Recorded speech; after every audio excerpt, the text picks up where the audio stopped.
ஸ்போர்ட்ஸ்க்கு தேவையான டிராஃபிலாம் வந்து நீங்க வந்து ஹோல்சேல் பிரைஸ் வாங்கினா மறக்காம இந்த இடத்த விசிட் பண்ணி பாருங்க. வந்து பாத்தீங்கன்னா ட்ரெண்டிங் உள்ள மாடல், அதாவது கிரிக்கெட்டுக்கு நீங்க வந்து டிராஃபி வாங்கினா இது ட்ரெண்டிங் உள்ள மாடல் நீங்க வந்து பை பண்ணிக்கலாம். இருக்கும் கிட்டத்தட்ட பாத்தீங்கன்னா 7 அடியில இருக்கு. இது வந்து பாத்தீங்கன்னா 4 கப் இருக்கு மொத்தம். இது ஆல்ரெடி புக் ஆயிருச்சுங்க. சரிங்களா? இது வந்து பாத்தீங்கன்னா இந்த வாரம் வந்து டிஸ்பேட்ச்க்குள்ள ரெடியா இருக்கு. கபடிக்கு வந்து இந்த பாத்தீங்கன்னா இந்த கப்ல வந்து அதிக ஆர்டர்ல போயிட்டு இருக்கு இந்த மாடல்ல. இப்போ நம்ம எங்க இருக்குன்னா சாரா ட்ரோஃபில தான் இருக்கும். அதாவது பாத்தீங்கன்னா நீங்க கிரிக்கெட், கபடி உள்ளிட்ட ஸ்போர்ட்ஸ் தேவையான அனைத்து ட்ரோஃபி குறைந்த விலைக்கு, அதாவது ஹோல்சேல் பிரைஸ்க்கு நீங்க வாங்கணும்னா மறக்காம இந்த இடத்த விசிட் பண்ணி பாருங்க. இது வந்து பாத்தீங்கன்னா எங்க இருக்குன்னா சேலம் மாவட்டத்துல வேம்புடத்துல, அதாவது பாத்தீங்கன்னா காக்காபாளையத்துல இருந்து இளம்பலப்பூர்ல வேம்புடத்துல அமைஞ்சிருக்குங்க. இதோட மெயின் பிரான்ச் வந்து ராம்நாட்ல இருக்கு. இங்க வந்து பாத்தீங்கன்னா இது சாம்பிளுக்காக தான் இந்த இடம் வந்து வச்சிருக்காங்க.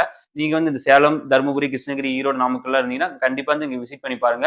நீங்க ஸ்கூல் ஆனுவல் டே அது மாதிரி ஃபங்க்ஷன் நடத்தணும்னா உங்களுக்கு பாத்தீங்கன்னா சீல்டு, அதாவது சீப் கெஸ்ட் சீல்டு எல்லாம் வந்து கஸ்டமைஸ்டா பண்ணி தராங்க. அதே மாதிரி வந்து உங்களுக்கு மெடல் வந்து கஸ்டமைஸ்டா வேணும், அதாவது பாத்தீங்கன்னா லோகோவோட, அப்படி இல்லைன்னா உங்களுக்கு first place second place mention பண்ணி வரணும்னா நீங்க வந்து கஸ்டமைஸ்டா நீங்க வந்து வாங்கிக்கலாம். 20,000 மேல வந்து நீங்க இங்க வந்து டிராஃபி வாங்கினா உங்களுக்கு இந்த டிராஃபி